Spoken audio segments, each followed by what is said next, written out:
My name is Janet Berna. On behalf of the Association of Pittsburgh Priests, I welcome all of you who are participating to today's speaker series on this Wednesday, October 1st, 2025. The APP, Association of Pittsburgh Priests, is a diocesan-wide organization of ordained and non-ordained women and men who act on our baptismal call to be priests and prophets. Our mission, rooted in the gospel and in the spirit of Vatican II, is to carry out a ministry of justice and renewal in ourselves, the church, and the world. Our topic tonight is Pope Leo. Who is he? How did he become Pope? And where will he take the church? To break open this topic, we are blessed to have as our speaker Father Thomas Reese, a prominent Jesuit, Catholic journalist, author, and media senior analyst. Thank you, Jennifer. Thank you very much. And thank you to the Association of Pittsburgh Priests, all the priests of the laity from baptism and from ordination. I think that's great that all of you are in one association working for the good of the people of Pittsburgh.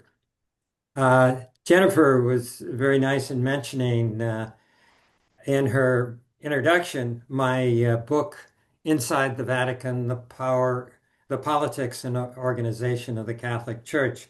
That book established my reputation as an expert on the Vatican. In any case, the reporters would ask me, and prior to the 2013 conclave, which of course elected Pope Francis, I told the reporters that there were two absolutes that they could depend on. And the first was that a Jesuit would never be elected Pope, and the second one was that an American would never be elected Pope. So that's the kind of expert that's talking to you tonight.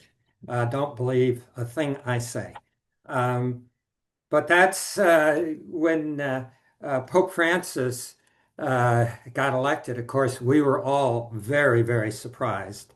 And we were all very, very surprised when Robert Prevost was elected Pope. No one in the media really predicted that he would be chosen. Some, mentioned him at the bottom of their lists. But I was in the Sala Stampa, the Vatican press office, when the white smoke went up on the fourth ballot.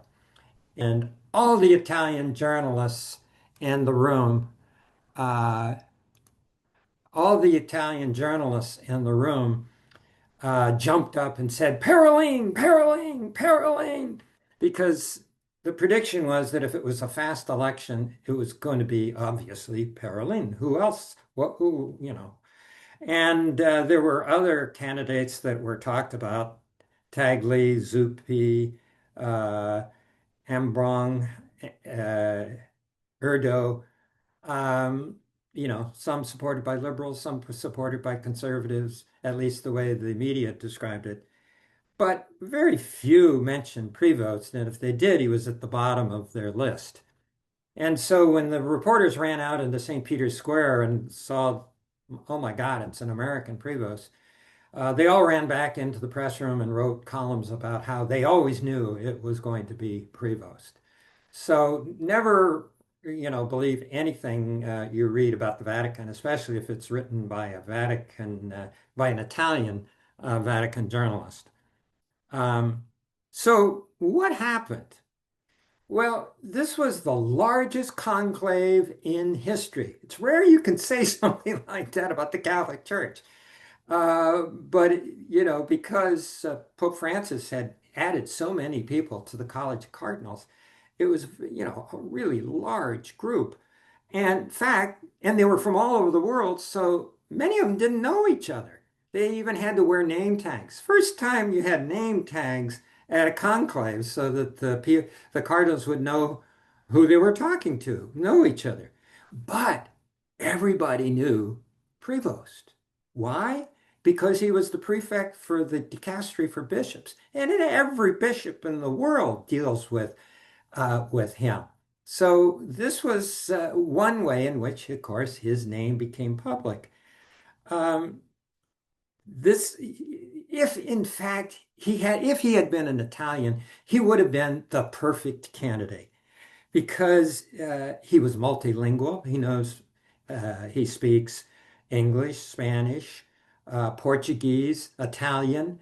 He can read German.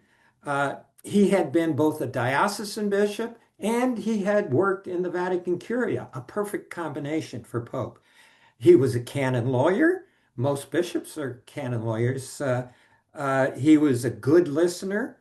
He was well liked. And even more important, didn't seem to have any enemies. Uh, he had visited 47 countries before he was elected. He was known as a good manager of the bishop's office and of the Augustinians when he had run them. Um, and people probably thought, well, he's an American. Maybe he can raise money for the Vatican.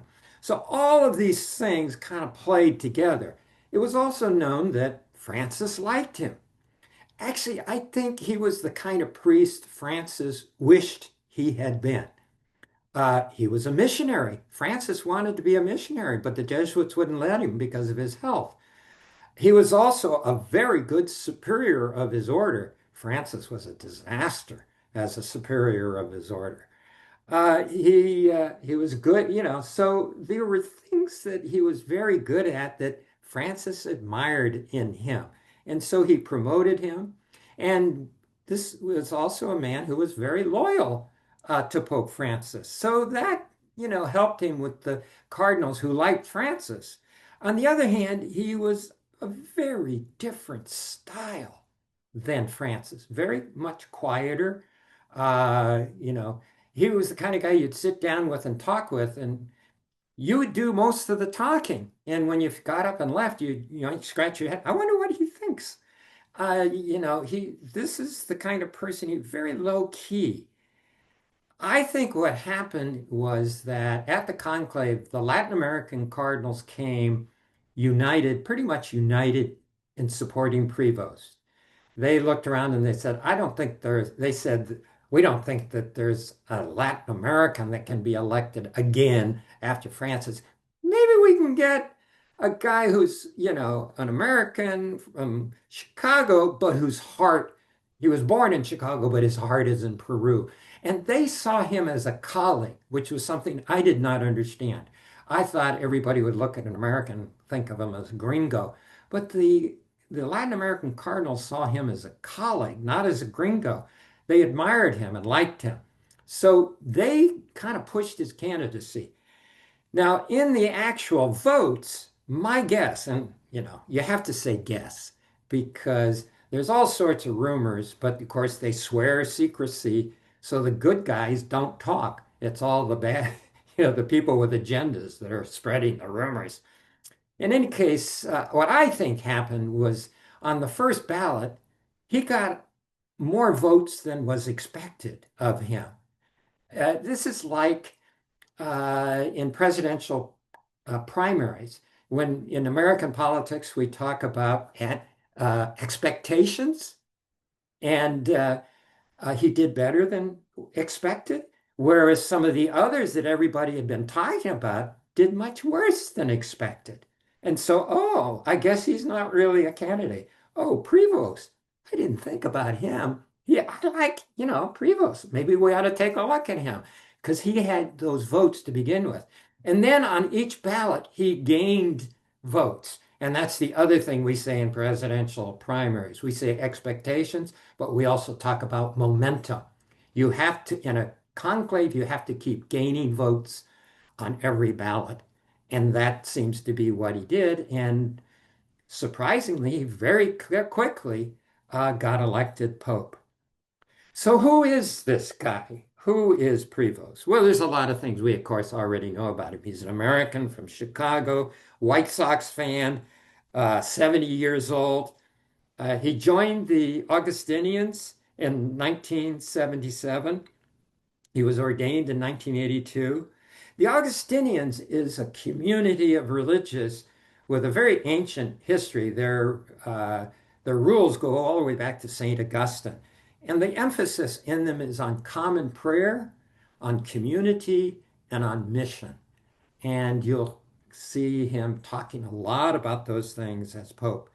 He was educated at Villanova as a mathematician before he joined the Augustinians. But once he joined the Augustinians, then he studied at the Catholic Theological Union in Chicago, which is has always been a very progressive uh, school trying to implement the Second Vatican Council.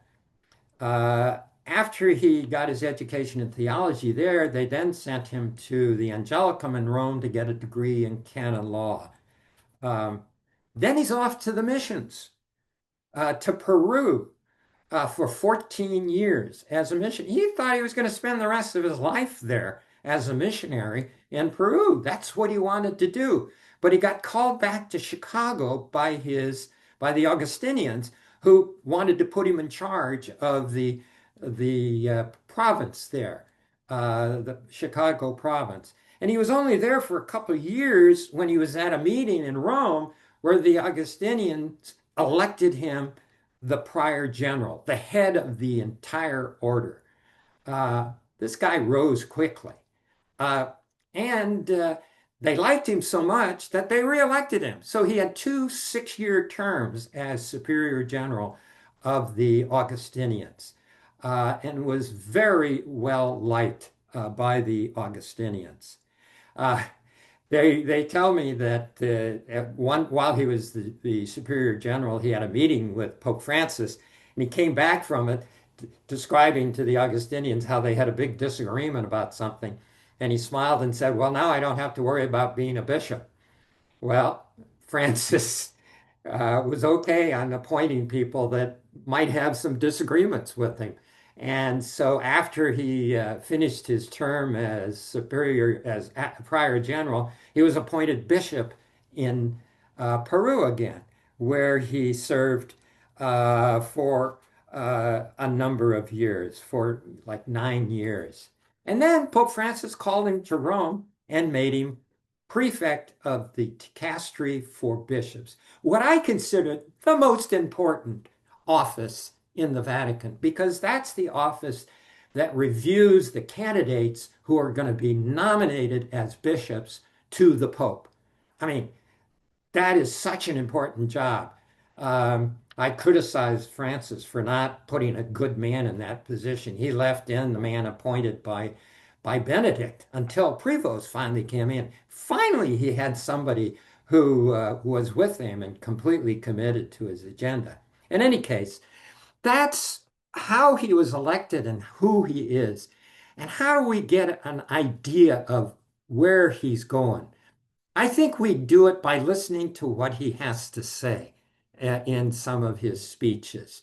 And the first words he, of course, spoke to us was when he came out on the balcony on after his election. And as you remember, he came out dressed like Pope Benedict. And everybody went, "Oh, what's going on here?"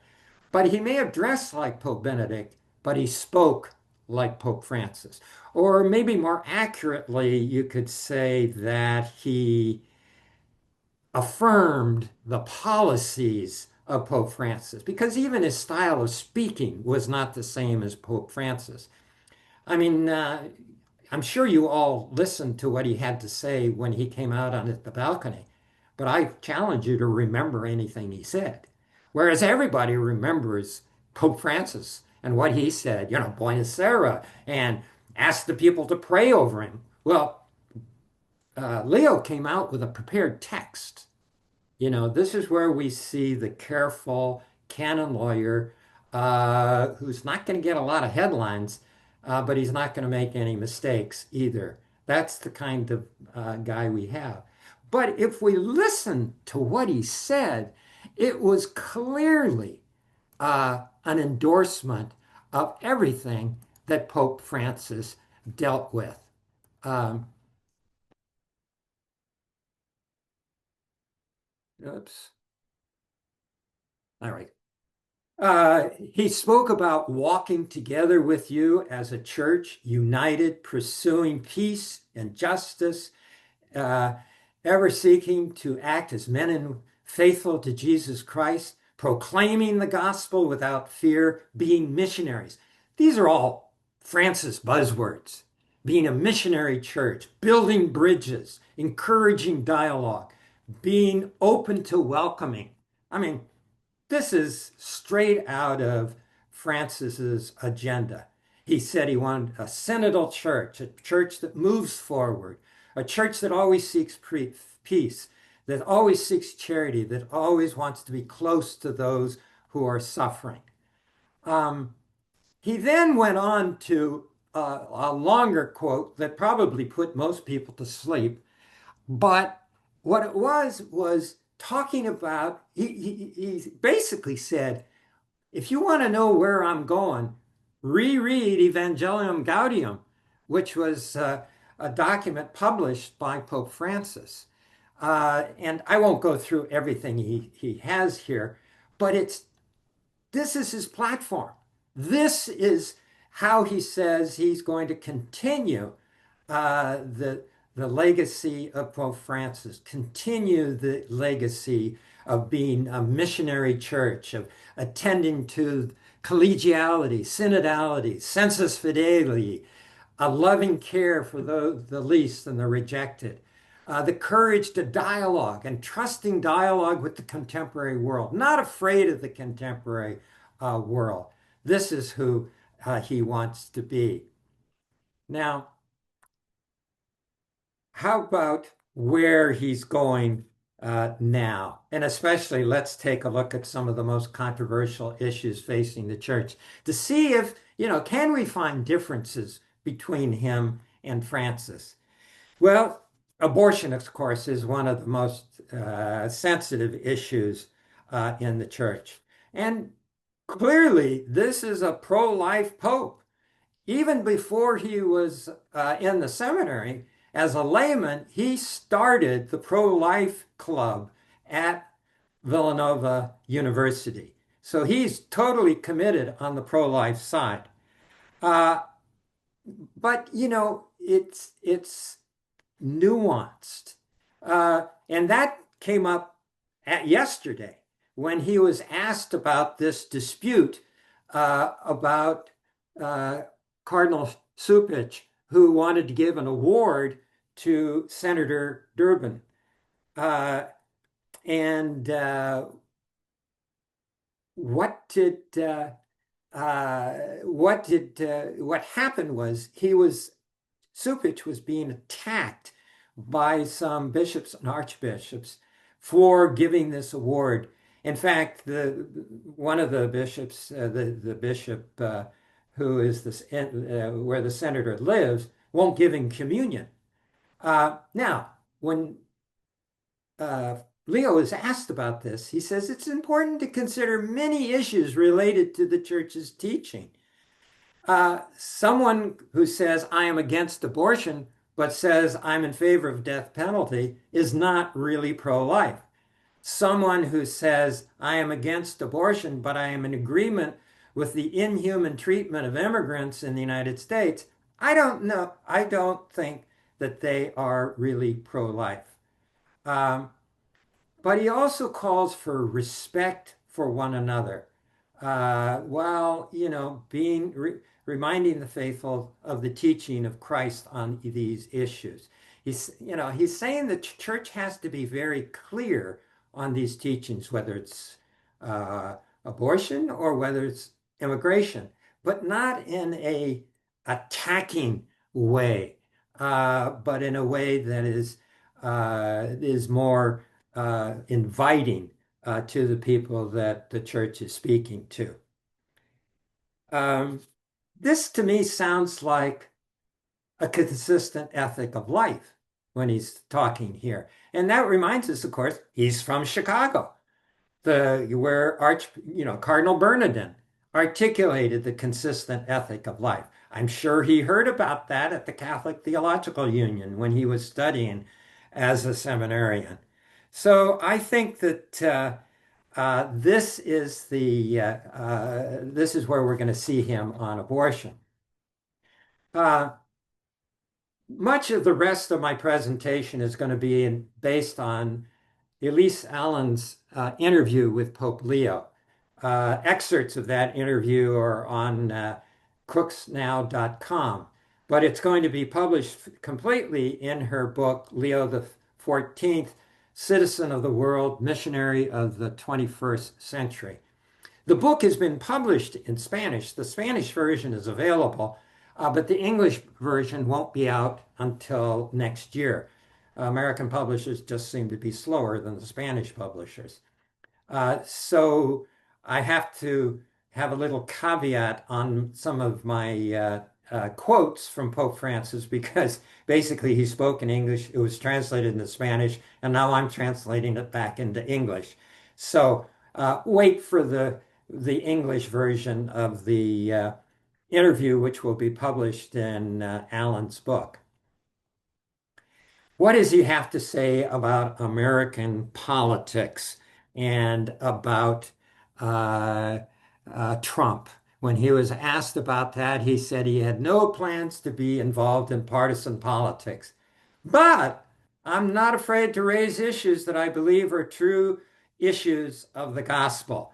So he's, going to try and avoid the partisan politics that is so divisive in our country, while at the same time he wants to preach the gospel. He also says that it's much more appropriate for church leadership in the United States to engage with Trump rather than him. And he holds up as an exemplar of this Pope Francis's letter to the U.S. bishops on the treatment of immigrants. And he says, quote, "I'm very happy to see how the American bishops took it on. And some of them were brave enough to move forward with it." So I think he's kind of supporting those bishops who went beyond what the bishops' conference it said on these kinds of things. Um, he talks about the U.S. as being, a superpower, of course, a really important international actor. But sometimes he says our decisions are made more based on economics than on human dignity and human support. I have heard that he raised the issue of concern about the cuts in foreign aid with the United States. So this is something that he's very concerned about. So he says we have to keep challenging and raising some questions. That's, the best they can do. On gay couples, he also has been very consistent with what Pope Francis has said in the past. Um, he wants to be welcoming. He says, what I'm trying to say is what Pope Francis said very clearly when he said, todos, todos, everyone is welcome. But he is pretty clear that he's not on board with what's happening in Northern Europe, which with the ritualized blessing of gay couples. He complains that they are publishing rituals of blessing people, quote, people who love one another, is the way they express it.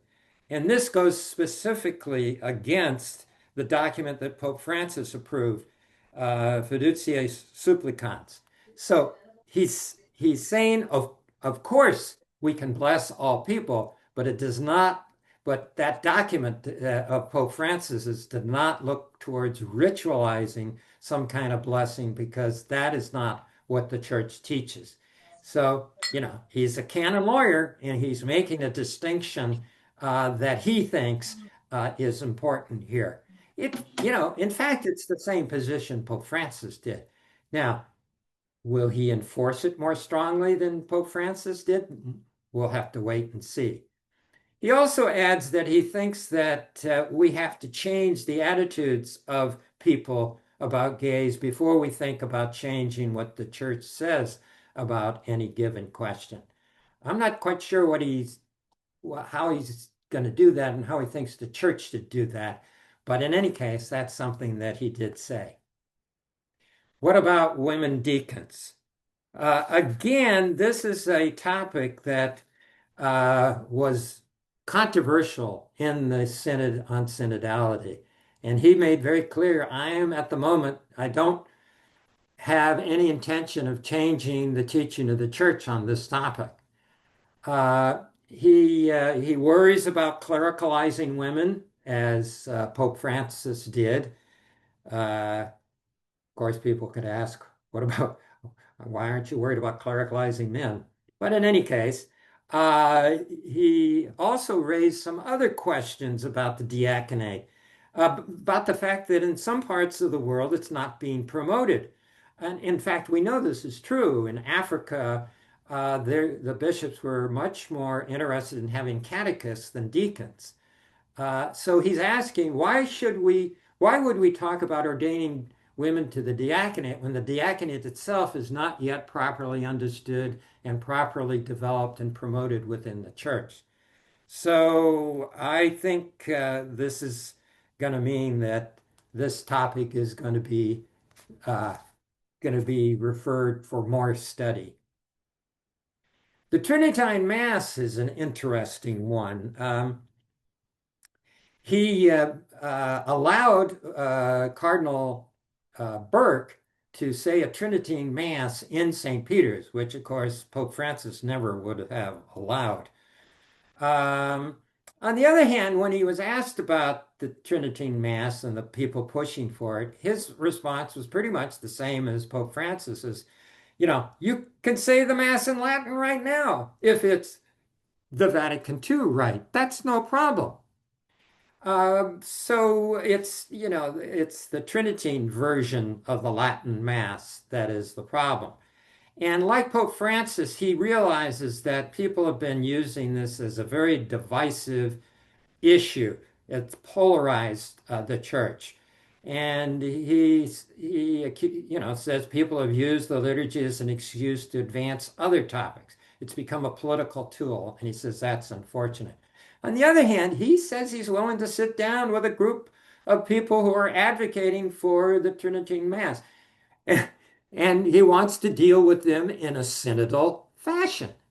Now, I, he also admits, however, that he's been hearing from bishops around the world that these people are not really interested in sitting down and talking about these things in a synodal way. So he's not going into this with rose-colored glasses. He is very, very strong on synodality. This is something that he's very committed to.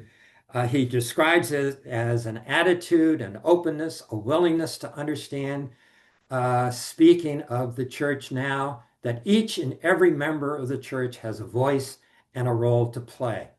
Uh, and I think that as a participant of the synod, he has a positive view of how that went.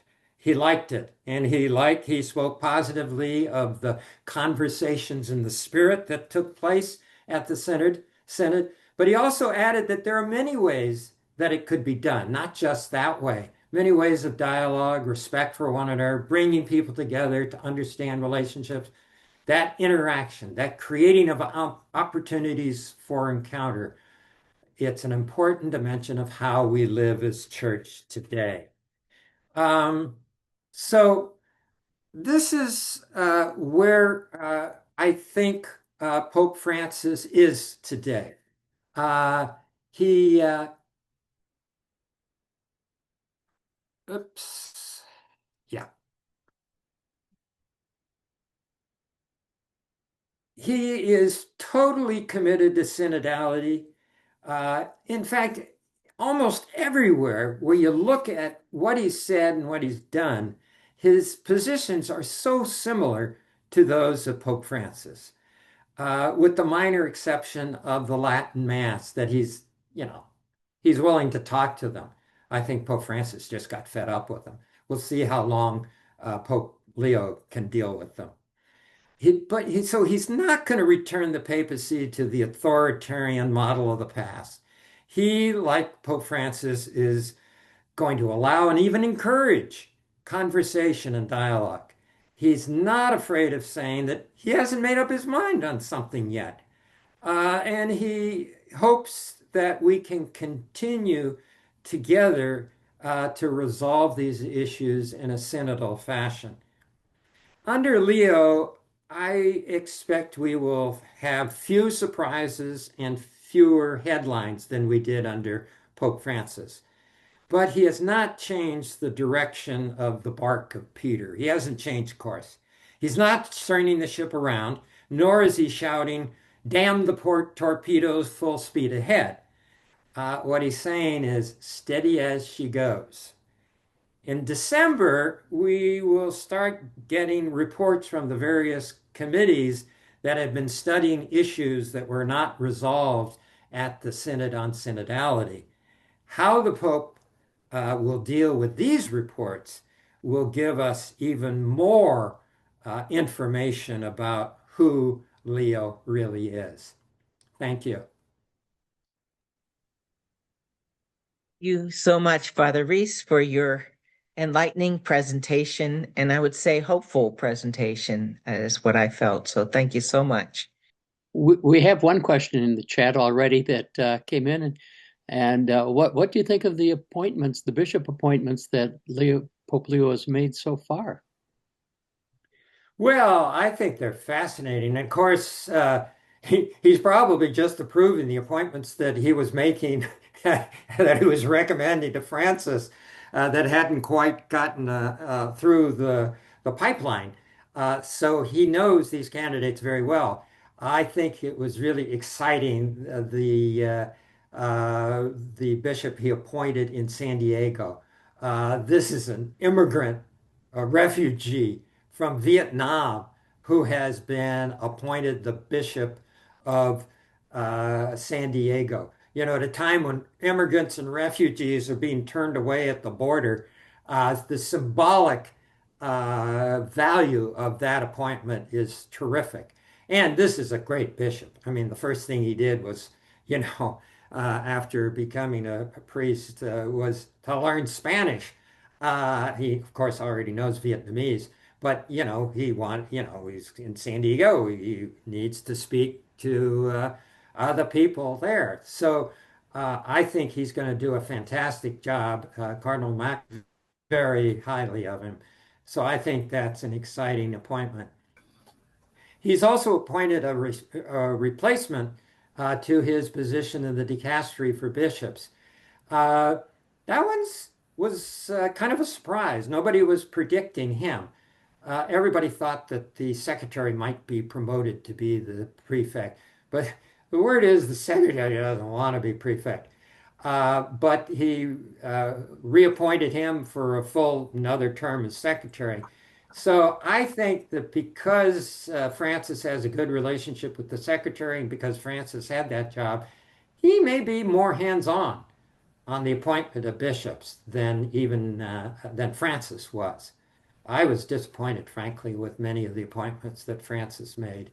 Uh, Francis didn't realize that personnel is policy.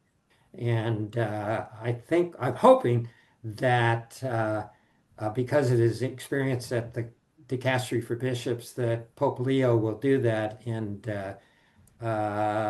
be more proactive and making sure that there are bishops appointed that, are on his team. I know we have a couple of questions that deal with the idea of growing a synodal church.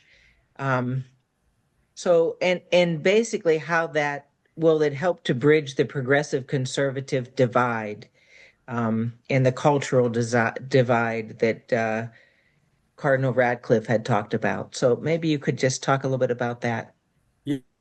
Yeah, absolutely. I think that is going to be central to his papacy, synodality, and how we practice that. And not just in Rome.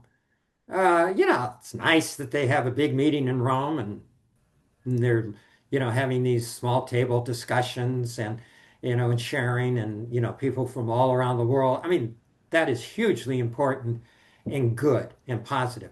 But it's got to happen at the parish level, at the diocesan level. That's where the real church lives. In any case, we have to do it on the local level. And I think as a canon lawyer, he understands that. And also as a canon lawyer, he knows that we got to push that. And he knows as a former diocesan bishop that it's going to be them that are going to make their dioceses synodal and that that's where it's got to happen. So I'm hopeful that he's going to push that. He's going to push it with canon lawyers. He's going to push it with bishops. He's going to push it, tell them, push it with their pastors. But I think, we're going to have a lot of training on how to do this. If you just bring people together and say, be synodal, and all of a sudden you have a food fight, that's going to make things worse. So, we're going to have to get trained facilitators and moderators, some, people who know what they're doing, who can go into a parish and help uh, the pastor and his staff organize, meetings that are truly synodal and not just food fights and opportunities for people to push their own little hobby horses. Thank you. I see John Casper had his hand up there. John, did you want to unmute yourself and Sure. Tom, thanks for your presentation and your insights. I'm wondering, I've had a thought about this since Leo was elected. Um, John the 23rd, uh, with the beginning of Second Vatican Council, which he couldn't complete, so Paul VI completed it. Very different personalities. Kind of John the 23rd out there, extrovert, very jovial and so on. Uh, Paul, very reserved, even in stature, very, very different. Then we've got Francis, who reignited the fire for us of Vatican II, jovial, extrovert, out there, and now followed by Leo. Again, reserved, much more introverted, very, studious. As you said, he had prepared notes when he came on the balcony. So I'm thinking that, thank goodness, except for Paul VI, you know, Humanae Vitae problem, he really, if it were not for him, the tenets of Vatican II may not have taken root as they did. So in his quiet and more studious and way, he was able to take the fire of John the 23rd and give it a container, a lantern, so it could be carried into the future. Am I wrong in seeing the same kind of parallel with what Francis was doing in reigniting that fire, and now Leo, very much like Paul VI, the different type, but will carry synodality and that spirit into the future, hopefully. I think you're absolutely right. I see that same parallel as you do, where I think that Leo is truly going to try and continue the policies of Pope Francis. There's another similarity that is, I don't want to say a danger, that's putting it too strongly, a challenge. There we go. And that is that both Paul and Leo put a stress on unity. Now, at the Second Vatican Council, Pope Paul really wanted overwhelming votes on each document. He was upset if, it, wasn't going to be a majority vote. No, wasn't going to be two-thirds. No, I mean, it was going to be like everybody on board practically voting for each document. Well, the only way you can get that is by having compromise and ambiguity. And that's what we got at the Second Vatican Council. When they're writing the text, the conservatives would come in and say, "Oh, we want this." Oh, okay, so their paragraph goes in. The progressives come in and say, "We want this," so their paragraph goes in. And after, or we can't agree. Well, let's muddy the waters a little bit, use some words and that each side can interpret its own way. Well, the result was after Vatican II, the conservatives interpreted the text one way, the progressives interpreted the text a completely different way. And then when Pope John Paul II came in, it was his interpretation that was the interpretation of what happened at Vatican II. So that's the difficulty of stressing unity over clarity. Now, the alternative, of course, is like the Protestants, where you fight it out so much you keep splitting your churches, and one denomination after another because you can't agree on anything. The Catholic Church has always tried to be the big tent, and you can only be a big tent if you're willing to compromise and live with ambiguity. And Paul VI saw that, and we got through the Second Vatican Council and the post-Vatican II period without a major schism because of Paul VI. And now we're, following with Francis. I think Leo's trying to pull us all together again. I think he's got less of a challenge than Paul VI did. I think the church is much more united. It's just, frankly, there are a lot of loudmouths on Twitter and social media. There are a lot of conservative groups that are well-funded and very loud.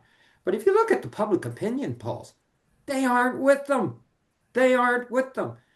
There are very few people that go to the traditional Latin Mass. Very, very few.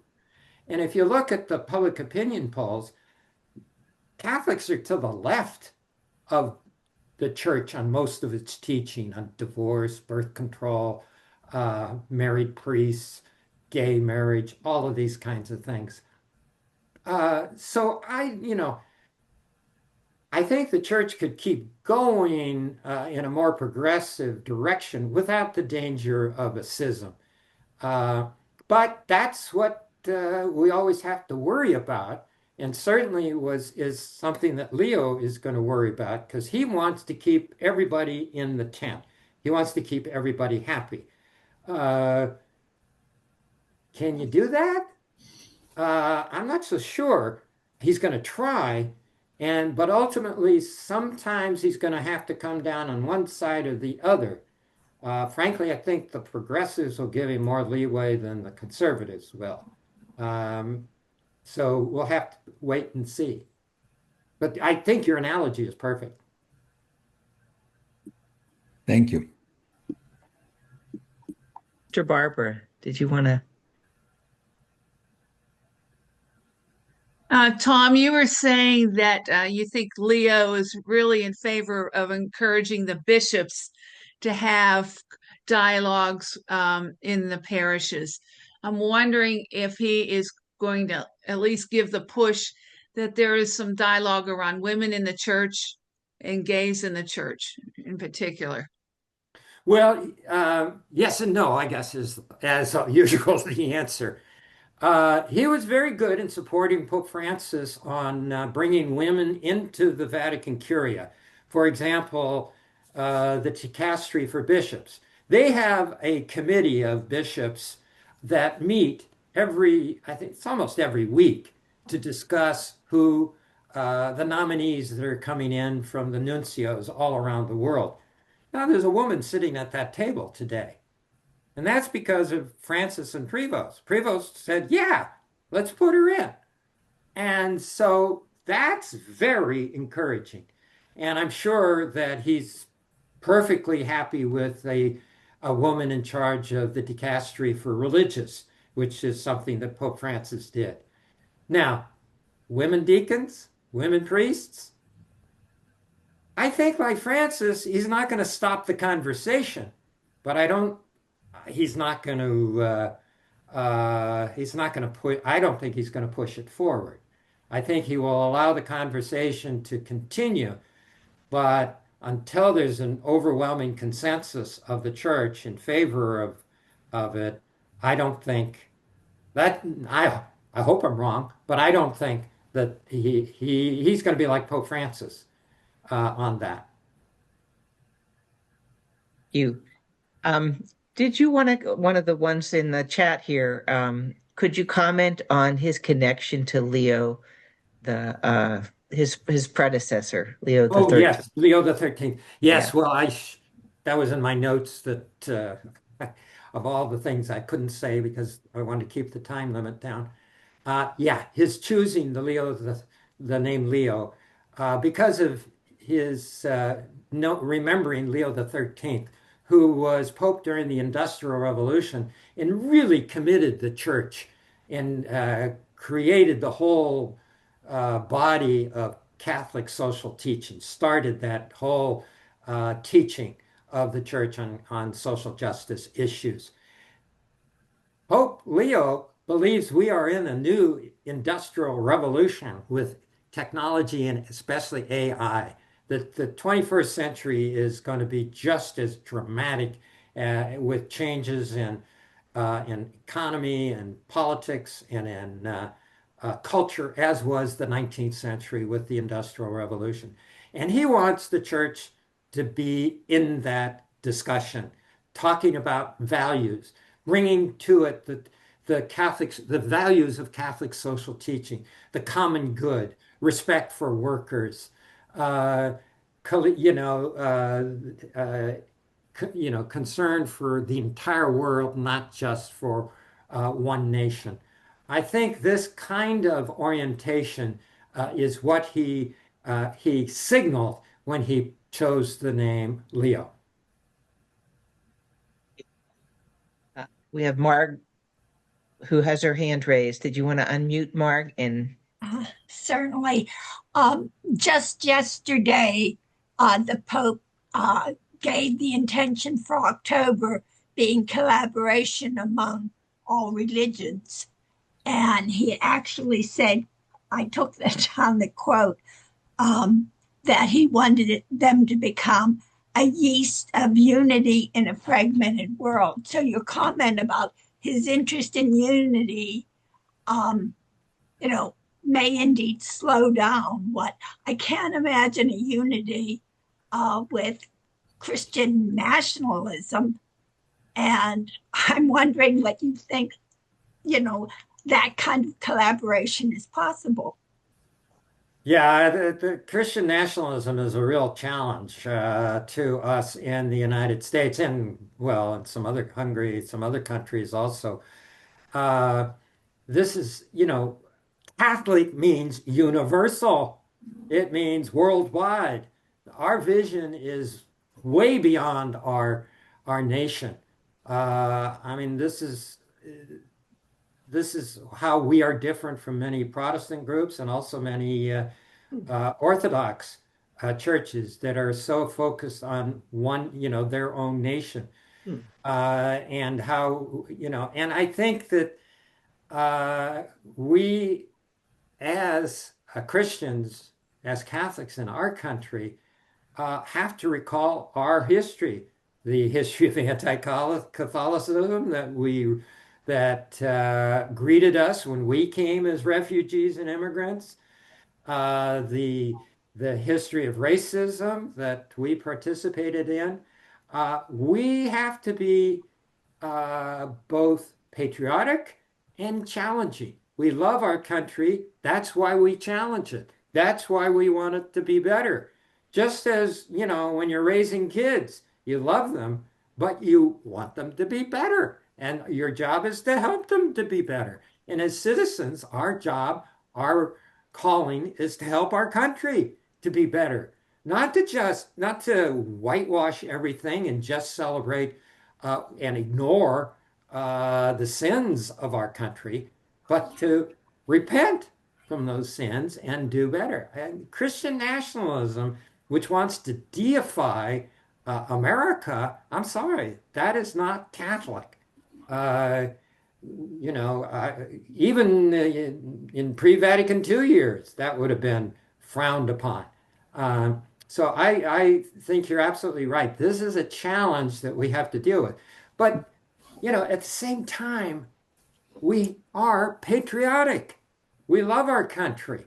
And we have to, the trouble is they capture these words. Christian, oh, what's wrong with being a Christian? National, well, what's wrong with being patriotic? The conservatives are very good at picking these words and putting them together and then defining them in their own way.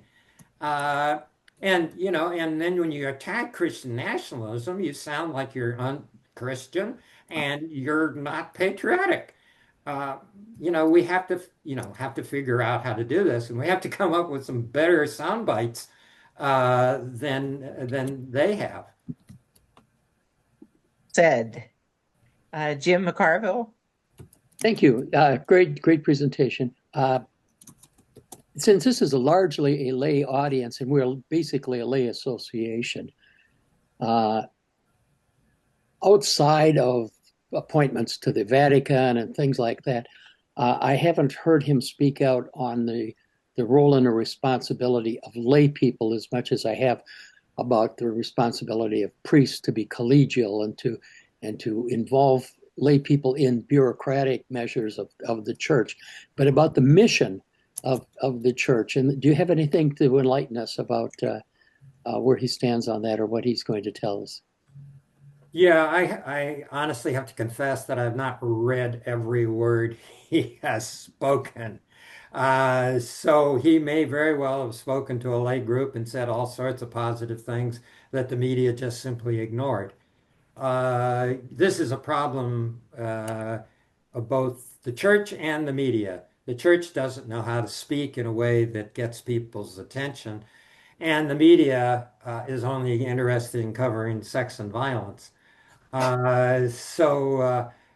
This is a problem that is two-sided.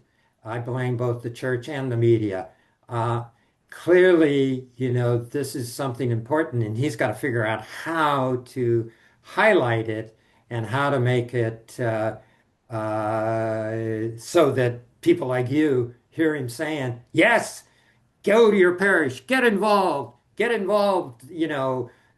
supporting collegiality, supporting synodality in your church, in your parish, in your diocese. He would certainly be in favor of it, but he's got to communicate it better. Thank you. And then just from the side here, is there any inkling that Pope Leo will react to the rightward drift of many American seminaries and the almost pre-Vatican II leaning? Yeah, well, yeah, that's going to be interesting. As I mentioned, he did go to the Catholic Theological Union in Chicago, which was a very good seminary in its time, and still is.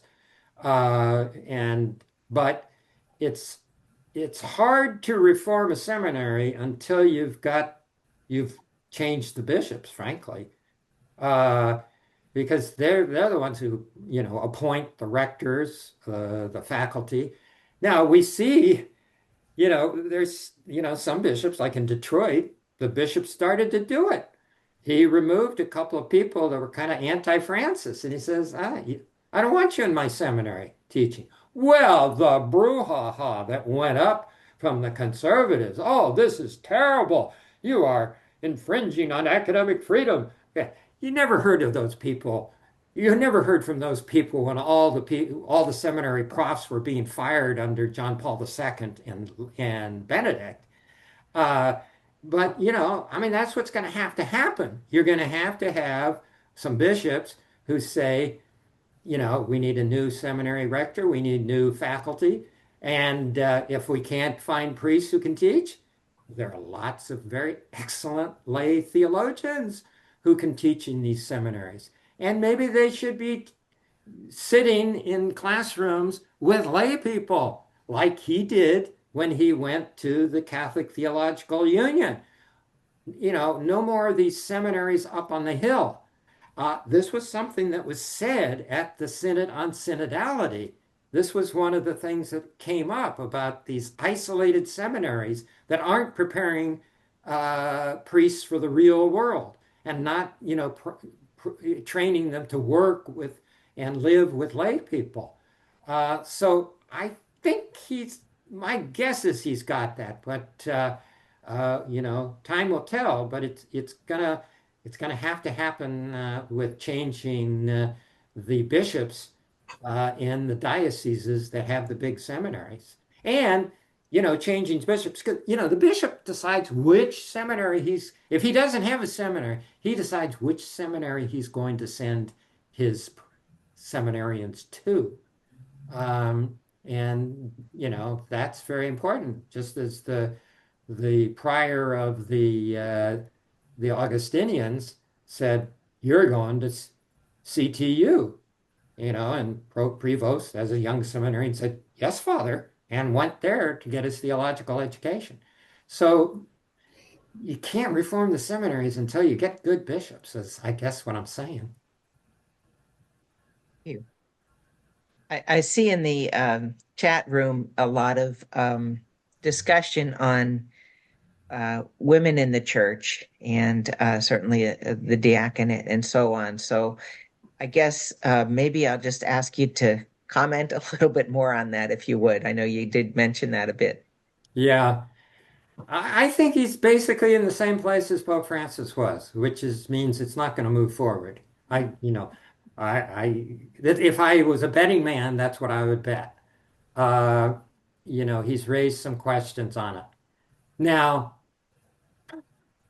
let me get myself in real big trouble, because frankly, my position is if we have men as deacons, we ought to have women as deacons.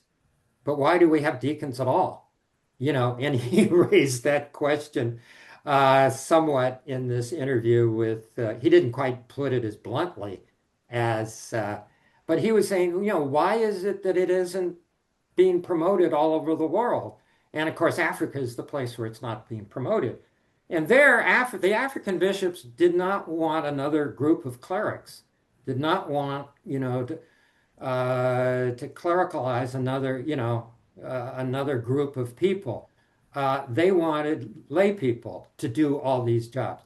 In point of fact, a lay person can do everything that a deacon can do if you change canon law.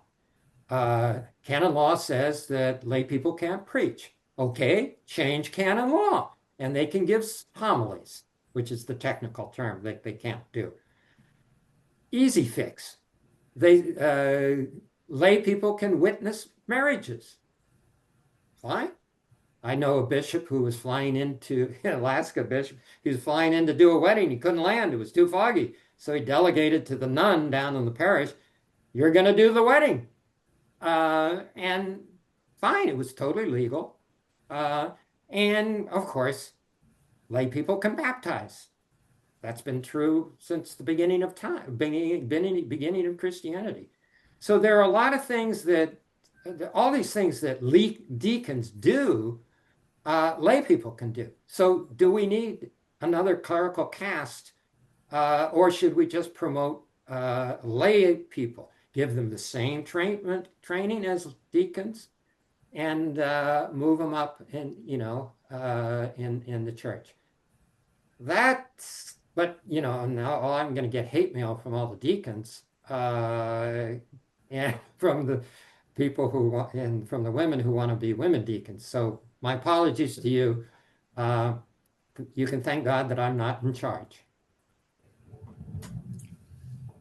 One other question that appears here is about the idea of Laudato Si and his stance. I've read something recently that he was maybe going to do something coming up on climate change, on care for creation and so on. Yes, he has, he's done some things on climate change and care for creation already. But again, the media doesn't cover it. It's not sexy enough. They had some meetings at Castel Gandolfo. There's a new mass for creation that has been approved by him. There was some preparations for the next COP meeting. So he's on board on the creation thing. But again, uh, this is going to be the challenge for him. He's not as dramatic as Pope Francis. And how, he's going to have to get out of his shell and do some very big symbolic gestures, some dramatic things that, wakes people up that, yes, the church is concerned about climate change. Maybe he goes to a glacier or goes to somewhere where, the last piece of ice of this glacier is is melting and he's there to catch the water or something. I mean, I don't know what it is uh, that he needs to do to get people woken up that this is the critical issue of the 21st century. Um, so uh, but I think, he's totally on board with everything Pope Francis did on climate change. But the question is how, uh, somebody I know in my Twitter feed, people are always complaining that I'm always writing about climate change. I don't think I'm writing about climate change very much at all. In fact, I should do more. But there's very little interest. I mean, look at the way Trump has just dumped it, denied it. I mean, it's absolutely terrible. And the U.S. bishops haven't helped at all here either. I mean, they've got to do some dramatic things about climate change to get our country back on track. I don't know how we do it. We need some younger people with some more creative ideas, uh, to make this happen. Just mention amen, amen to that. But I also got a kick out of hearing you say the idea of we've got people have to get awoken, just using that woke word, and I'll just say amen. Jim McCarville. Just following up on this interesting discussion on men and women, very few men want to be priests anymore. And although it's a big issue, and I think on equality, like you say, if we have men priests, maybe we ought to have women priests. But I don't understand a lot of women necessarily wanting to take the vows that the priests take either. I heard that in the synod there was a lot of discussion on other ministries yet to be defined. Do you have any suggestions as to where that is going to go? And I think you might have alluded to it a little bit earlier, but maybe you could explain it. Yes. Well, let me qualify your statement that very few people want to be priests today. Very few people want to be celibate priests today. Yes. I think if we started ordaining married men and married women, we would have a long line of people wanting to get into our seminaries. But this this phobia against married priests is really sad. As you know, the Synod on the Amazon did have a resolution in support of having married priests. They in the Amazon, it's the way they described it, sounded like they were going to get a bunch of old men and ordain them. But in any case, they were opening the door to that. And Francis said, no, no, no, can't do that just in one area of the country, one area of the world. We have to have a more universal discussion of this. And I was looking forward to the Synod on synodality and thinking, okay, we're going to have a discussion on married priests. We didn't have a discussion on married priests. It hardly came up. We talked much more about women deacons than we talked about married priests. Overwhelmingly. That was because there were a lot of women at the Synod. There were not a lot of men who wanted to be married priests at the Synod. And so as a result, we had that conversation did not happen. It was a terrible fault of that synod, and it's the synod participants. They were not told, under Benedict and John Paul, they would have been told, you don't talk about married priests at the synod. Yes, and all the bishops would salute and wouldn't talk about it. That did not, Francis said, talk about whatever you want. Well, nobody brought it up. Hardly anybody brought it up. And I think that was a real failing at the Synod. Because we have to have a married clergy, period. Otherwise, we're not going to have a clergy. Maybe God knows what she's doing. The only way to declericalize the Catholic Church is to get rid of priests. That's what the church is doing with the rule of celibacy, saying gays can't be priests. You say no to so many people who want to be priests that you end up not having any. We got to get out of this box that we're in and see priesthood as service to the community. And it doesn't matter whether you're male or female, married or single, gay or straight, as long as you're a good person, pastoral, compassionate, enough theological training so you don't say something stupid, and that wants to serve and wants to listen to the people, wants to serve the people. It's not, I think there's a lot of people out there. I've met hundreds of people that would make great priests, but they're married or they're women. Thank you. Sister Barbara.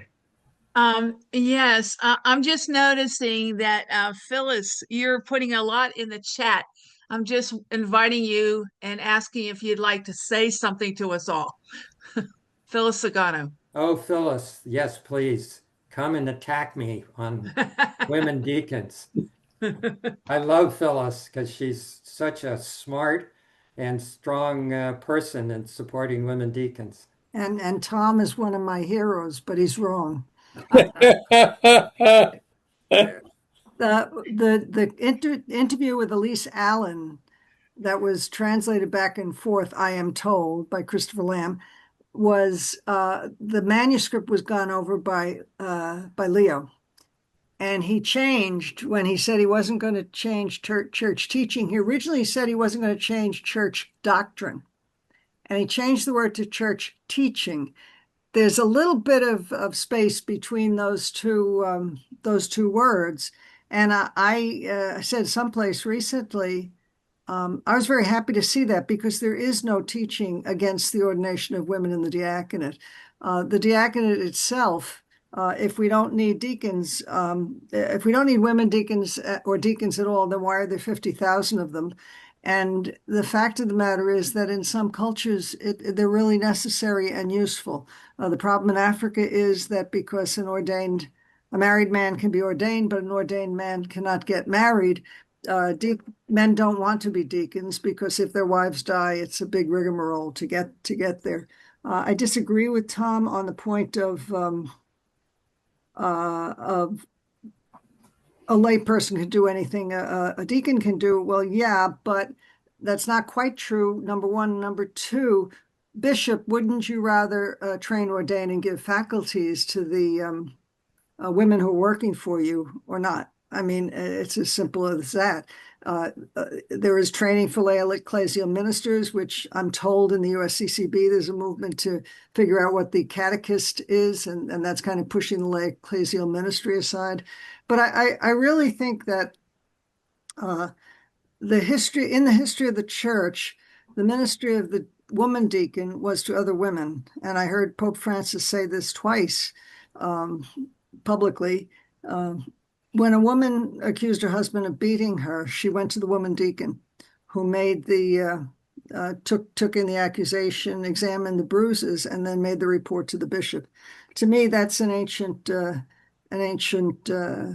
annulment. And right now, only a cleric can sign an annulment, and only a single signature is now, with the new rules since 2015, necessary for an annulment. So I think there is a need in some places, and apparently Australia, um, Central and South America, and Germany seem to agree with me. If America doesn't, so it doesn't. Hello? No, yeah. Doesn't America have more deacons than all the rest of the world combined? America has about 18,500, but there are 50,000 in the world. Ah, The okay. problem in the United States is that there is a unevenness in the diaconate in the United States. And the question, as it was raised in 2016 by the UISG, was, well, the women of the UISG, many of them are doing diaconal work already. Why can't they be ordained? And it's almost more applicable in Central and South America, places like India, even Africa, also to give women status that they simply don't have. And it's not a conflict, I don't think, with religious life. I often tell people, if you're concerned about a woman religious being a cleric, go ask a Jesuit how it works. So, Good. Well, we're in total agreement. If there are men deacons, there should be women deacons. right. I don't Okay. want to take up Tom's time, though. He's smarter than I am. Oh, no, You you're know, much smarter. what a wonderful dialogue to have between the two of you. Thank you so much, Phyllis and Father Tom. This is the end of the open forum, and I invite Father Reese to offer a short closing remark. Well, thank you all. It was a great discussion, great questions. I enjoyed it thoroughly. I thank you for sticking through it all. I appreciate your attention and everything.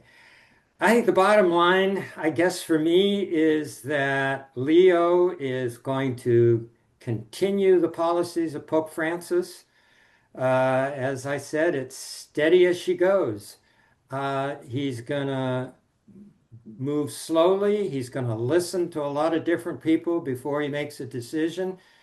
But from what I heard from the Augustinians and how he was as their prior general, once he makes a decision, it's going to be a firm decision, and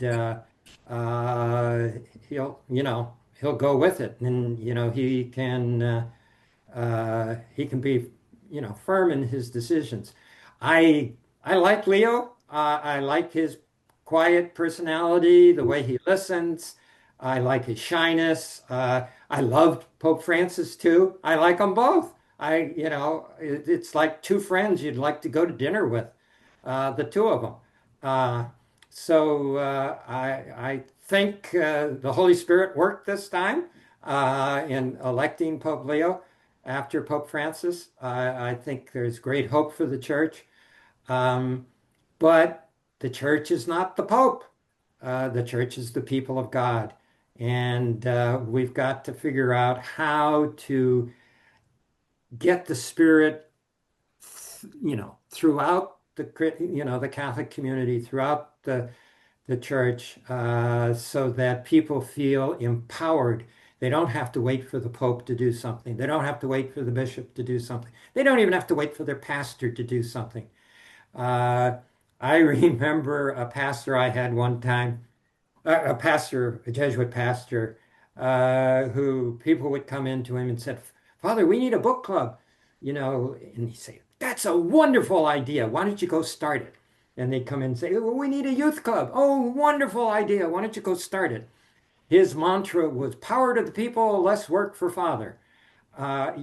I think that if we look at the church that way, that the real challenge to implement Vatican II is how do we empower the Spirit in every individual Catholic so that they can work with other Catholics as a community to preach the gospel, to spread the good news, to comfort the stranger and bind up the wounded. to be Christ in our world today. Thank you so much. And I think you probably can see that that's why a lot of people are here listening today to you. And that's what we believe. But you've so eloquently shared that with us. Thank you. We